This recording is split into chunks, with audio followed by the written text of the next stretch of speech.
안녕하세요. 믿고 보는 비평비시입니다.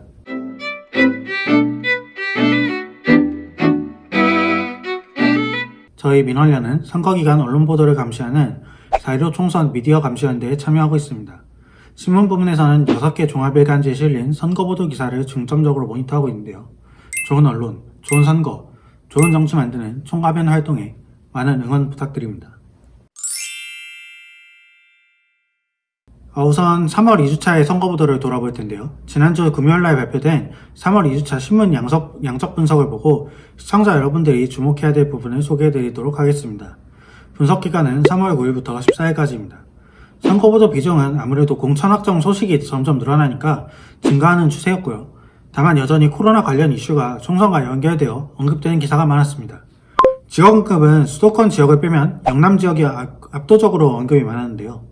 지역에 언급된 선거보도 중 경북이 47%, 경남이 37% 언급됐습니다. 이는 타 지방에 비해서 두세 배 많은 것인데요.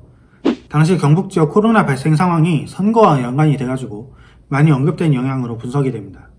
정당 언급의 경우 정당 언급이 있는 기사 301건 중에서 민주당이 통합당보다 10%가량 많이 언급이 되는데요. 이는 민주당의 비례위성 정당 창당 이슈 때문입니다. 특이한 점은 정의당이 언급 횟수인데요. 언론사별로 편차가 아주 컸습니다. 경향신문과 한겨레는 정의당 언급이 40%가 넘었고요. 중앙일보는 35%, 나머지 언론들은 10% 남짓 언급했습니다. 대부분의 기사는 민주당의 비례정당 참가에 대한 정의당의 입장을 다룬 기사였고요. 경향신문과 한겨레에서 정의당 언급이 늘어난 것은 기후위기 정책을 언급하는 과정에서 정의당의 공약이 주목받은 영향으로 보입니다.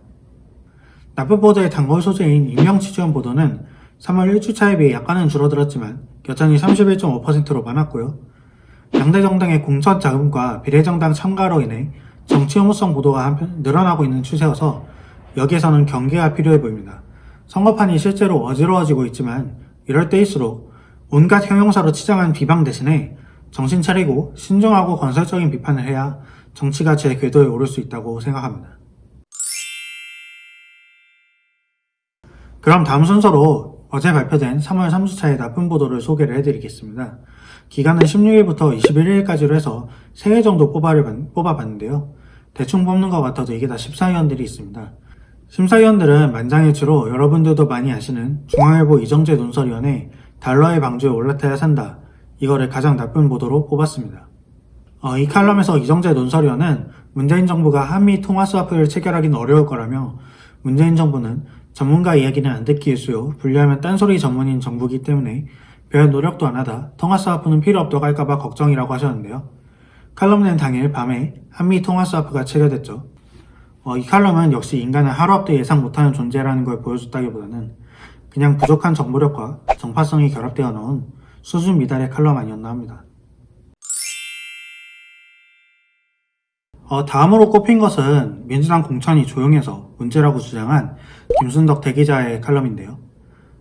여기서 김순덕 기자는 칼럼 제목에서 더불어민주당은 청와대당, 비례정당은 조국당 이렇게 규정을 하면서 이들이 국회의원이 돼서는 안 된다는 주장을 펼쳤는데요.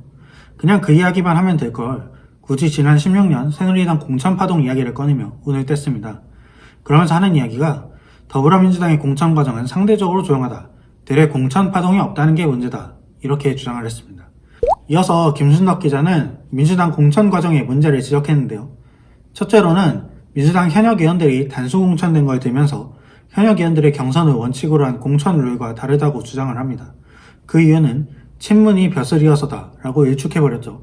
하지만 단수 공천된 의원들 명단을 쭉 살펴보면요, 그동안 쓴소리를 계속해온 박용진, 김혜영 의원도 단수 공천자 명단에 있고요.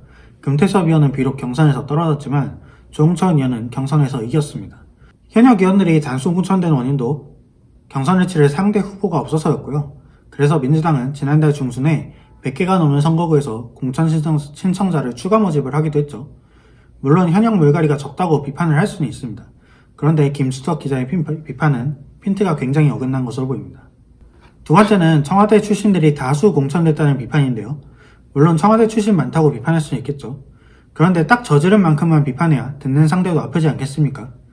김순덕 기자는 뜬금없이 이런 특혜 공천이 어떻게 가능했는지도 궁금하다, 박 전 대통령은 참모들 전략 공천이나 단수 공천은 엄두도 못 냈지만 총선 경선 개입 혐의로 공직선거법 위반 징역 2년을 살았다. 이렇게 박근혜를 꺼냅니다. 그러나 판결문에 따르면 당시 박근혜 전 대통령의 공천 개입 혐의는 총선을 앞두고 현기한 당시 정무수석이 새누리당 예비후보에 대한 여론조사를 실시하고 친박 후보 리스트를 만들어 정당에 전달한 것 때문이지 참모들 공천 여부와는 아무런 관련도 없습니다. 세 번째는 조선일보의 전형적인 가십성 보도인데요. 제목이 영화 친구의 유호성 형은 공천, 곽경택 감독 동생은 떨어져입니다. 누구 이야기인가 하니까 미래통합당 경선 발표 결과 유호성 씨의 형인 유상범 후보는 경선을 통과했고 곽경택 감독 동생인 곽규택 후보는 탈락했다. 이 이야기입니다. 이 기사는 해당 경선 후보들의 출마 지역과 현 직책만 나열한 짧은 기사입니다. 짧은 기사이기 때문에 오히려 후보 영역에서 가장 핵심적인 것, 후보자가 어느 분야에서 어느 일을 한 사람인지 유권자에게 가장 명확하게 전할 수 있는 것을 써야 되는데 조선일보는 두 후보가 유명인들의 가족이라고 후보 말고 가족 이름의 제목에다가 써붙여 놓은 거죠. 거기다가 친절하게도 두 분은 검찰에서 같이 일한 선후배 사이라는 정보도 덧붙여놨습니다. 아주 총체적 난국의 기사였습니다. 좋은 보도도 하나 소개해드리겠습니다. 여론조사를 밑도 끝도 없이 못 믿겠다고 하는 보도들이 굉장히 많은데요. 밑에서도 몇 번 소개를 해드렸습니다. 이런 보도들과 상당히 비교되는 기사가 한겨레에서 나왔습니다. 한겨레의 여론조사 메타 분석 기획 기사인데요. 한겨레는 서울대 연구팀과 함께 23개 여론조사 기관의 6개월간 정당 지지율 조사를 분석을 해서 개별 여론조사의 편향성을 제거하고 여론조사 추이를 설명했습니다. 이 보도를 하는데 자료를 제공해준 서울대 박종희 교수는 여론조사를 받아들이는 방법에 대해 모두 과학적 방법이 아니라고 지적을 하면서 누가 이긴다는 식으로 결과를 점치는 것은 여론조사의 몫이 아니다. 오차범위와 예측치를 중심으로 추이를 보는 게 중요하다. 라고 지적을 했습니다. 너무 맞는 말씀이라 더 할 말이 없는데요. 요즘은 언론에서조차 이 당연한 걸 잊고 있는 것 같습니다.